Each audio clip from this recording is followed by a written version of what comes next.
બહુ બધું પાણી નાખ્યું હશે ત્યારે સાંદ્રતા શું થઈ હશે? શૂન્ય. પડ્યા નહીં પડતી, શૂન્ય થઈ સાંદ્રતા, મતલબ કે અહીંયા 0. એ વખતે વાહકતા કેવી? મહત્તમ. અને એને હું કહેવાની? Lambda 0 m. હા વચ્ચે હવે ભાઈ સાંદ્રતા વધારવાની. સાંદ્રતા વધારવા શું કરવાનું? તો જે પાણી ઉમેર્યું હતું એ પાણી હવે પેલામાં શું હતું ખબર છે કે પાણી બહાર કાઢો ને તો 100% આયનીકરણ હતું જ. પાણી નાખવાથી આયનો દૂર ગયા, પાછું પાણી બહાર કાઢો આયનો નજીક આવ્યા. આમાં કેવું હતું ખબર? પાણી નાખવાથી આયનો પેદા થયા, આયનો દૂર ગયા. હવે પાણી કાઢશો તો આયનો નજીક આવશે, પણ પેદા થયેલા પાછા પેટમાં જશે ના જાય. સમજણ પડી ગઈ? તો થશે એવું કે આની વાહકતા આમ નહીં રહે. એવું નહીં કે સાંદ્રતા ઘટે તો વધે, સાંદ્રતા વધે તો ઘટે. ફરીથી આમાં કેવું ખબર છે? સાંદ્રતા ઘટી એટલે વાહકતા ઉપર, સાંદ્રતા વધી એટલે વાહકતા નીચે. એટલે આનો ગ્રાફ આમ હે. ખબર પડે કે નહીં? આ ટાઈપનો ગ્રાફ હે. ને આમાં કેવું કે સાંદ્રતા ઘટી એટલે વાહકતા ઉપર, એન પછી તમે પાણી બહાર નીકાળ દેશો તો એ વાહકતા કહેશે પુષ્પરાજ. પુષ્પા झुकेगा नहीं साला. ખબર નહીં? મતલબ વાહકતા કહેશે કે હવે હું નહીં ઝુકે, કેમ કે હવે તો નવા આયનો ઉત્પન્ન થઈ ગયા. ખબર પડે કે નહીં? એટલે હું આવી રીતે થોડી વાર કેમ ઘટી ખબર હે? થોડી વાર તો એટલા માટે ઘટી કે જે આયનો હતા એ દૂર હતા, પછી કેવા થયા? હવે એક પછી વાહકતાએ ઘટવા ના પાડી દીધી કે હવે હું ઘટીશ નહીં. ગ્રાફ भी જોઈ લો. ગ્રાફ भी એવો હે.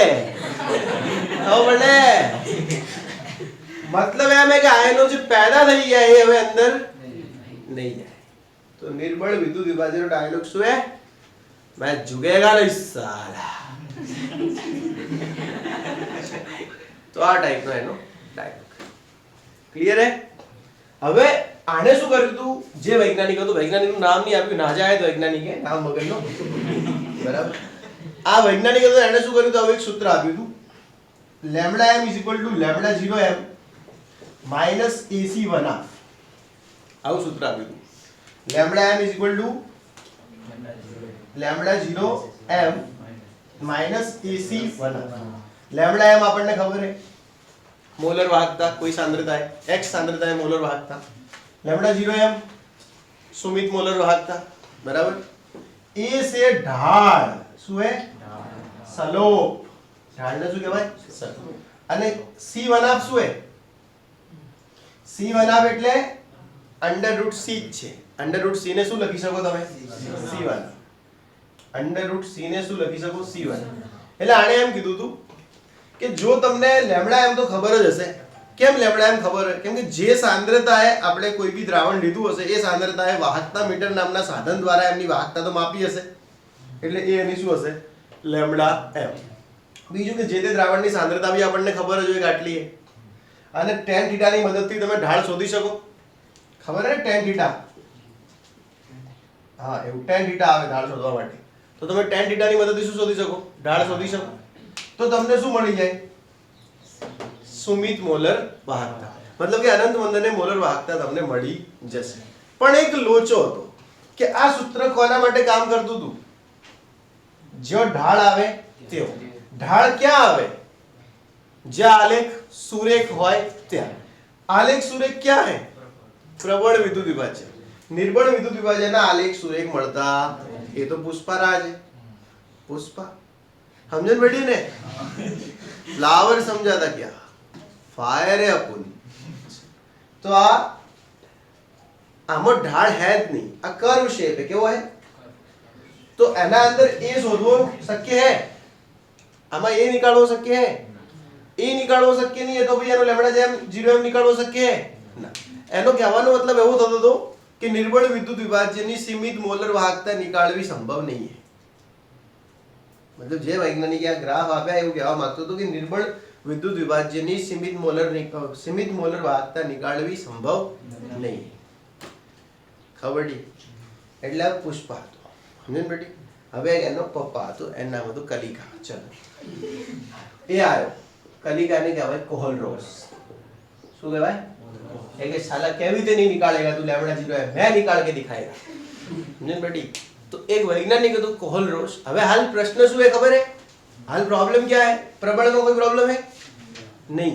चलो હું તમને એક પ્રશ્ન પૂછું, મારું જોડે CH3COO Na है, CH3COO Na, तो આ ગ્રાફ ને ફોલો કરશે કે આ ગ્રાફ ને ફોલો કરશે? આને ફોલો કરશે કેમ કે આ પ્રબળ है। કેવું है? આ પ્રબળ है, ध्यान રાખજો, રોણા है, રોણા રકુના ને આ બધા બેઝ है, સ્ટ્રોંગ બેઝ। મેં ઓર્ગેનિક માં भी વાત કરી है। चल હારું એક બીજો ક્વેશ્ચન है, મારું જોડે CH3NH2 है મિથાઇલ એમાઇન, આને ફોલો કરશે આને ફોલો કરશે?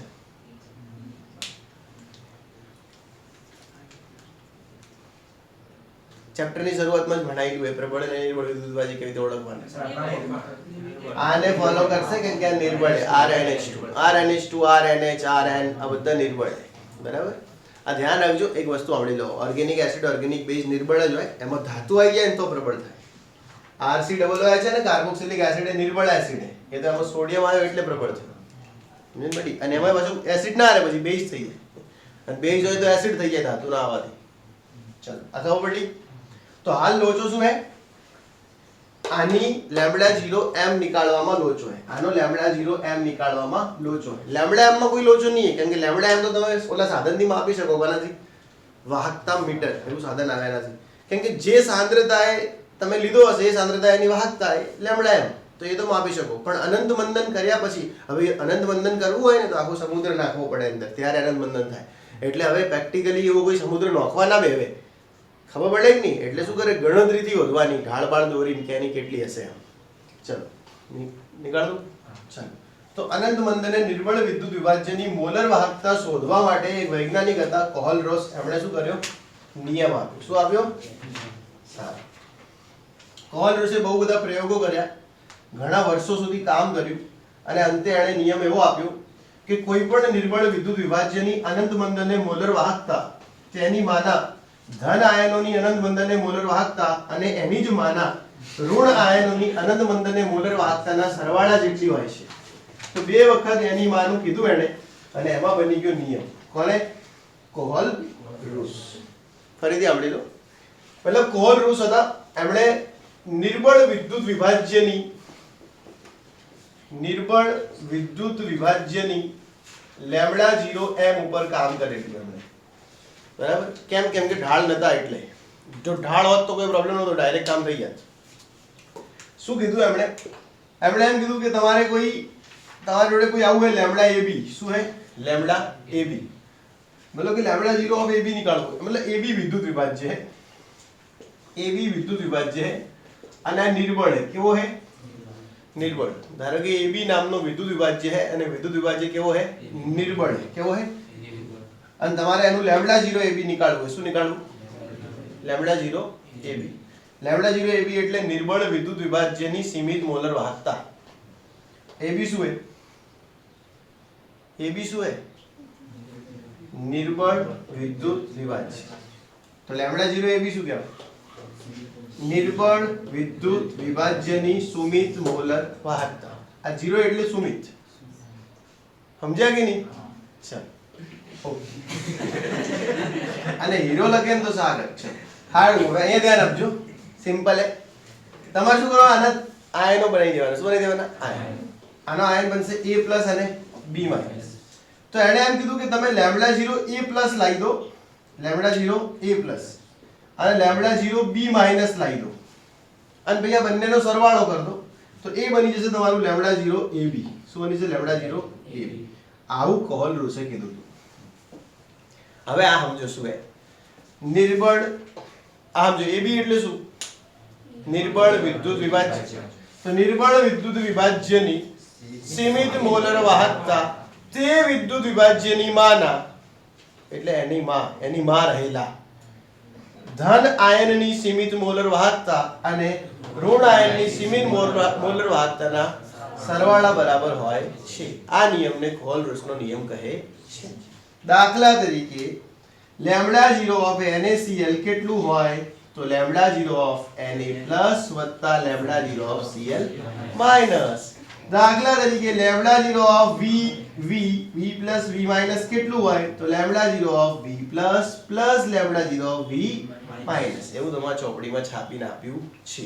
દાખલા તરીકે એમ કે લેમ્ડા 0 માજી કાઢીતું કેટલું હોય તો લેમ્ડા 0 ઓફ માજી કાઢીતું કેટલું થશે લેમ્ડા 0 ઓફ mg2 પ્લસ વત્તા અહીંયા જે હશે પીછવાડે એ આવી જશે આગળ 2 લેમ્ડા 0 ઓફ cl માઇનસ અને cl નામનું નાનું લખવાનું cl માઇનસ લેમ્ડા મોટા રાખવાના બાકી બધા ડાળીઓ નાની રાખવાની સમજણ પડી ને લેબોડી તો હાવ નાની કરવાની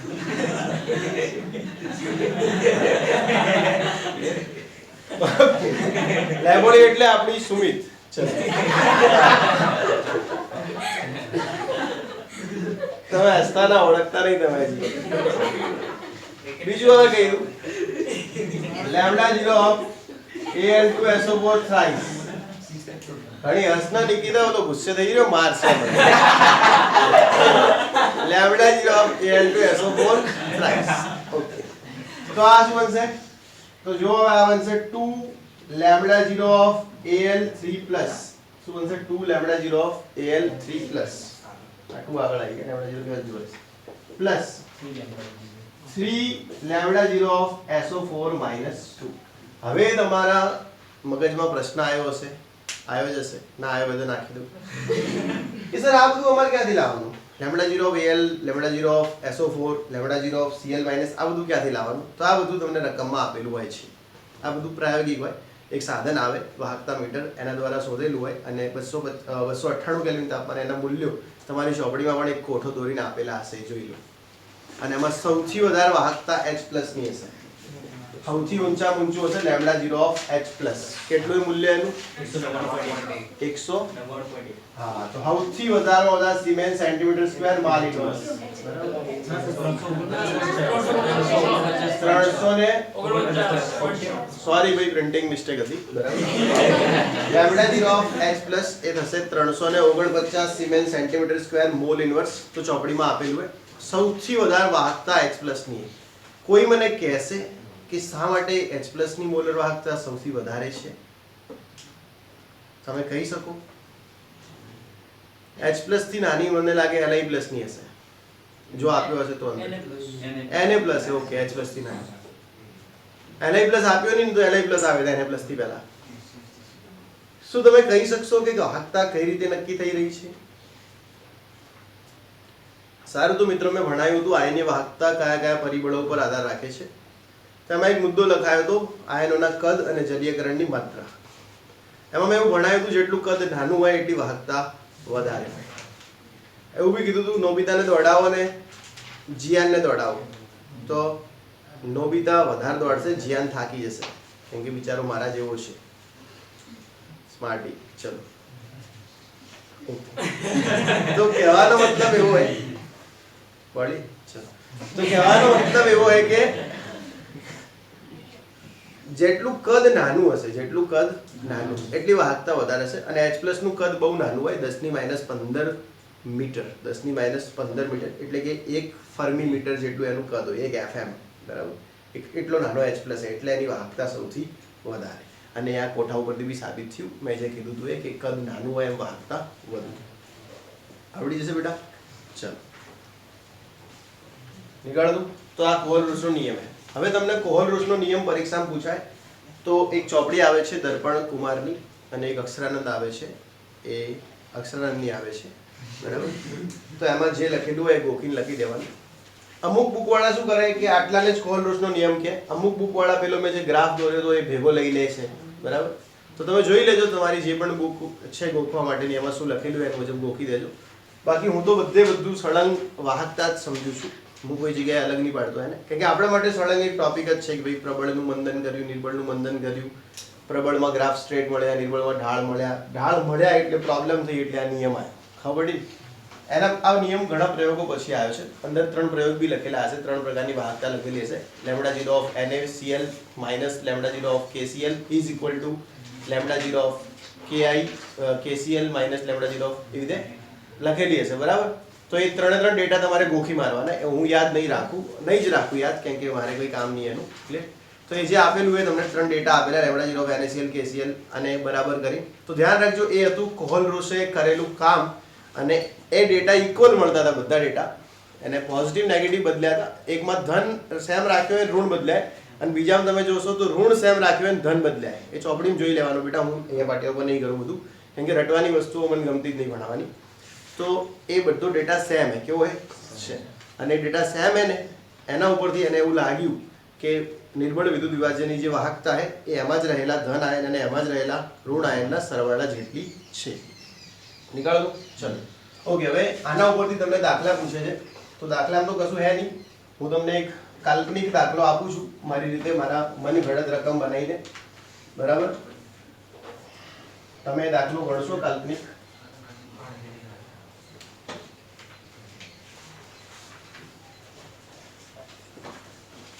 ચલો તમને એમ કહે કે ભાઈ લેમ્ડા 0 ઓફ CS3 COOH ગણો, લેમ્ડા 0 ઓફ CS3 COOH ગણો.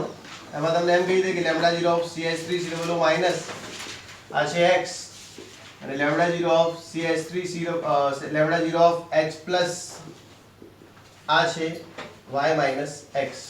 બરાબર, આના બદલે કિંમતો લેવી તો કિંમતો લઉં, તમારે જેમ કરવું એમ કરું. શું લેવું? હા બરાબર ને. ઓકે,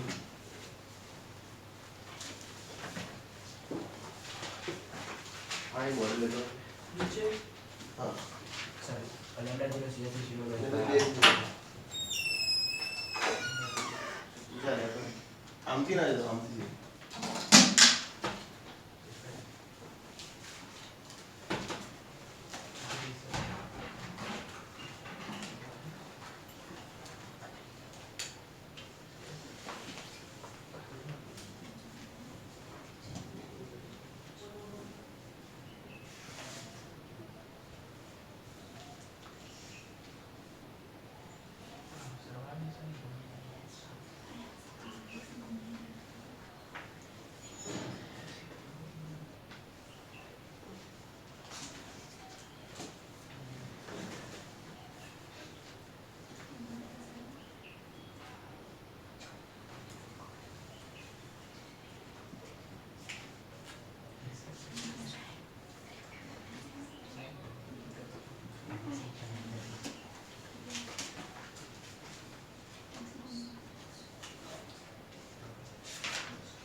સારું, તો હવે તમે લોકોએ ગણ લીધું હશે.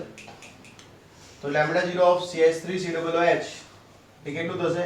તો lambda 0 of CS3 COOH minus વત્તા લેમ્ડા 0 ઓફ H પ્લસ. ચલો આ કેટલું હે? x, ને આ કેટલું હે? y minus x. એટલે શું થયા? x માઇનસ x ઉડી જાય કે y આવશે.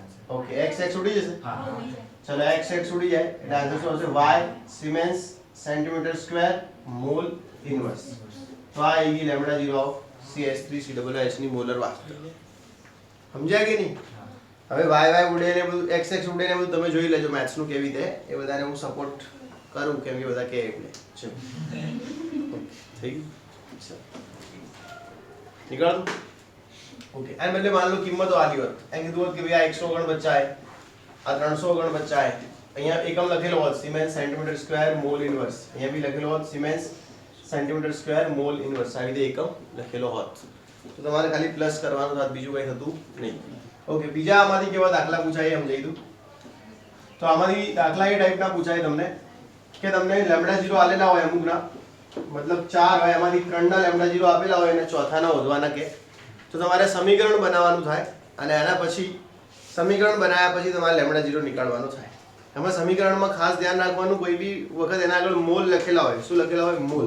તો પછી અંદર તમારે લેવા પડશે. જો કારણ કે કોઈના 2 મોલ હશે તો અંદર 2 વડે ગુણવું પડશે, અને ધારો કે 1 મોલ ઉપર દાખલો ચાલશે તો કોઈ વાંધો આવશે નહીં.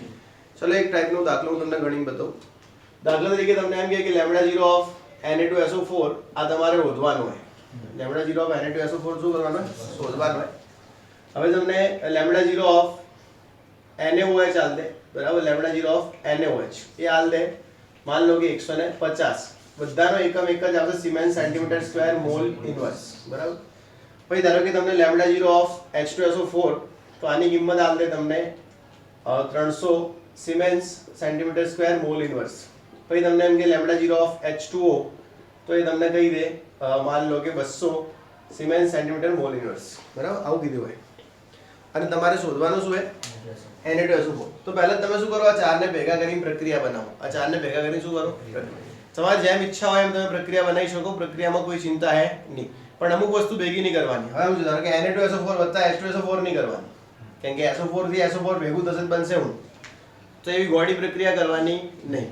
હા, તમારે પ્રક્રિયા કરવી હોય તમે Na2SO4 વત્તા NaOH તો બી મજા નહીં આવે, કેમ કે Na સાથે Na એટલે સામે પ્રોડક્ટ લાવવા મજા આવશે નહીં. ઓકે, તમારે પ્રક્રિયા કરવી હોય તો Na2SO4 વત્તા H2O, આના સિવાય કોઈ ઓપ્શન બચતો હે નહીં. ખબર પડી ને? તો તમે બેસ્ટ ઓપ્શન એ છે કે Na2SO4 વત્તા શું કરતો? H2O. ચલો હવે Na2SO4 વત્તા શું કરશો? H2O. તો Na2SO4 એક ક્ષાર છે. શું છે? ક્ષાર. ક્ષાર વત્તા પાણી શું બને? એસિડ અને બેઝ. ક્ષારનું જળવિભાજન થાય તો શું બને? એસિડ અને બેઝ.